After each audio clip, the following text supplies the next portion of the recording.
কি অবস্থা বলা? কেমন আছেন সবাই? আজকে তো হইতেছে গিয়া 15ই আগস্ট, কিন্তু চারদিকে মাইক বাজানো হয় নাই দেখা অনেকে বলতেই পারবে না যে আজকে 15ই আগস্ট ছিল। যাই হোক, ছোট্ট করে একটা হিস্ট্রি আপনাদের সাথে শেয়ার করি এবং তারপরে মূল পয়েন্টে আলোচনা করব। হিস্ট্রিটা হচ্ছে 1975 সালের এই দিন, অর্থাৎ 1975 সালের 15ই আগস্ট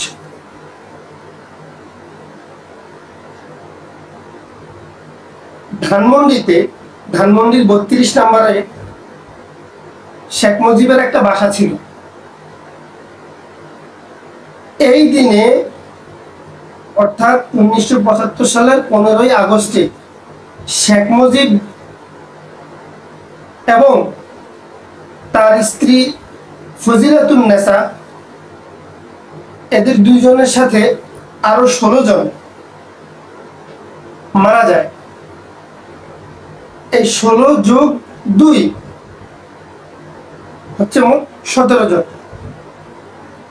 এখন কথা হচ্ছে আস্তে আস্তে কাম টু দ্য পয়েন্টের দিকে আসি আস্তে আস্তে।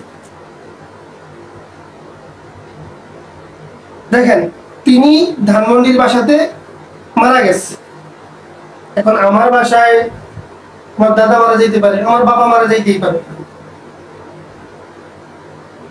এখন কথা হচ্ছে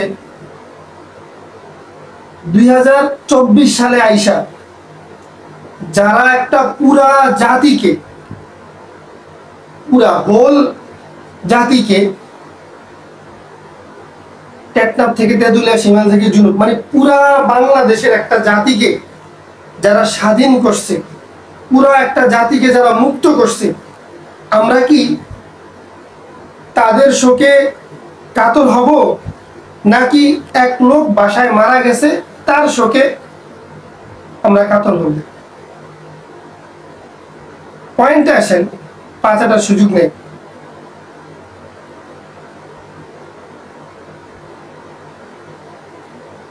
মনে করেন আমার দাদা অথবা আমার বাবা আমার বাসায় মারা গেল। এখন আমি যদি আপনাদেরকে বলি যে এই দিনে আপনারা আমার বাবার জন্য শোক পালন করবেন, আপনারা কি করবেন? আপনারা কি সেটা করবেন? মানে কোনোদিন কি সেটা মেনে নেবেন? কিন্তু আমরা বাঙালি জাতি, আমরা খুব আবেগী জাতি। আমরা এতদিন ধরে এটাই মেনে আসতেছি। এটা মানে কিন্তু কথা ছিল না। একটা লোক ঘরে মারা গেছে, এমন না যে কোনো তিনি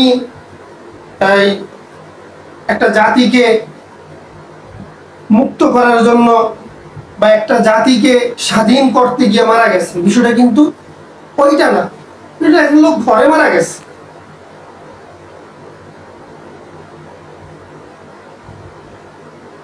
এখন এটা তো হচ্ছে যিনি ঘরে মারা গেছেন তাদের ঘরের ব্যক্তিগত বিষয়।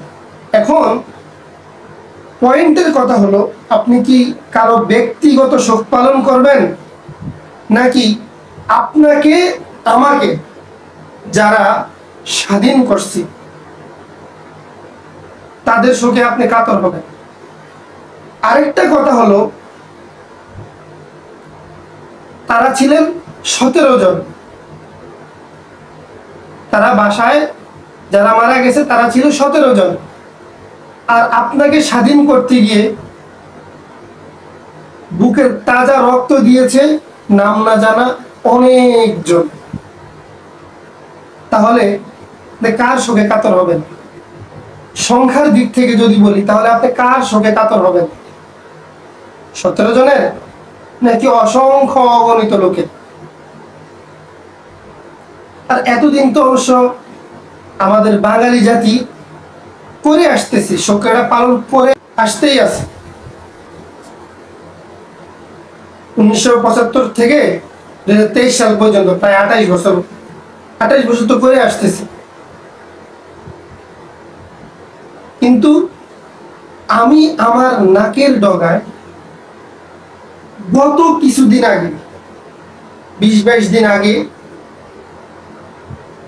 আমার ভাইয়েরা তাদের রক্ত দিছে, আমি কিভাবে তাদের রক্তকে ভুলে 100 বছর পুরনো জিনিসকে নিয়ে পড়ে থাকবো, 100 বছর আগের কারো ব্যক্তিগত শোক নিয়ে পড়ে থাকবো? এটা কেন করবো আমি? আর শোক পালনের ধরন কি? শোক মানুষ কিভাবে পালন করে?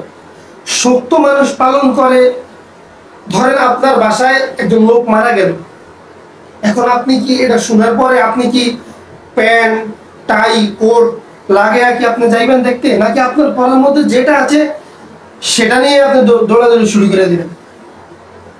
শোক তো এইভাবে না পালন করে। কিন্তু আবেগী জাতি তো শোকটাও পালন করতে জান না। শোক পালন করে মনে করেন না যে একবারে ধুমধাম মাইক টাইক বাজায়া গরু টরু জবাই কইরা খিচুড়ি মিচুড়ি রাইন্দা তেহারি বিরিয়ানি রাইন্দা আমোদ ফুর্তি করে শোক পালন করে। এইভাবে কি শোক পালন করে কেউ? যাই হোক, কথা সেটা না। কথা হচ্ছে 100 বছর পুরনো একটা জিনিস, সেটা নতুন একটা জিনিসের উপর ধামাচাপা বইয়া গেছে। এখন সেই নিচে 100 বছর পুরনো যে জিনিসটা, সেটা নিয়ে পড়ে থাকলে আমাদের হবে না। আমাদের নাকে আগে এই নতুন এই জিনিসের গন্ধ লাগে। সেই দৃষ্টিকোণ থেকে 100 বছর পুরনো জিনিসকে বাদ দিয়ে আর কারো ব্যক্তিগত শোক আমরা কেন পালন করব? কারো আমার দাদার শোক কি আপনারা পালন করবেন? আমার বাবার শোক কি আপনারা পালন করবেন? আমার শোক, আমার বাবার শোক, আমার পারিবারিক শোক, এটা আমাকে পালন করতে হবে। হ্যাঁ, পালন আপনারা তখনই করবেন যখন আমার বাবা যদি এরকম হতো যে আপনাকে জালেমের হাত থেকে বাঁচাইতে গিয়ে আমার বাবা মৃত্যুবরণ করে, আমার বাবা শহীদ হয়, তখন গিয়ে আপনি আমার বাবার শোকে কাতর হবেন। আমার বাবার মৃত্যুবার্ষিকীর দিনে আপনি শোকে কাতর হবেন। কিন্তু আমার বাবা ঘরে মারা গেছে, আমার দাদা ঘরে মারা গেছে, সেই শোক কি আপনি পালন করবেন? অথচ পুরা একটা জাতিকে মুক্ত করে দিছে যারা, পুরো একটা জাতির স্বাধীনতা এনে দিছে যারা, তাদেরকে ডিঙ্গায়া 100 বছর পুরনো জিনিস কিভাবে ফিরে যায় মানুষ?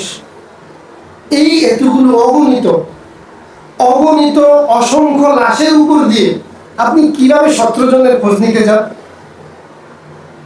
অগণিত অসংখ্য লাশের উপর দিয়ে আপনি কিভাবে 17 জনের খোঁজ নিতে যান? অথচ বাতাসটা যখন আসে তখন 20-22 দিন আগে যারা মারা গেছে তাদের রক্তের ঘ্রাণ আসে। তো ডিসিশন আপনার জ্ঞান, আপনার মূল্যবোধ, আপনার নীতি নৈতিকতা আপনাকে কি শিখায়? আপনি আপনার বিবেককে প্রশ্ন করেন যে আপনি কি কারো ব্যক্তিগত শোক পালন করবেন, নাকি আপনাকে যারা মুক্ত করে দিছে, আপনাকে যারা স্বাধীনতা ফিরিয়ে দিছে, আপনি তাদের শোকে কাতর হবেন? ডিসিশন আপনার।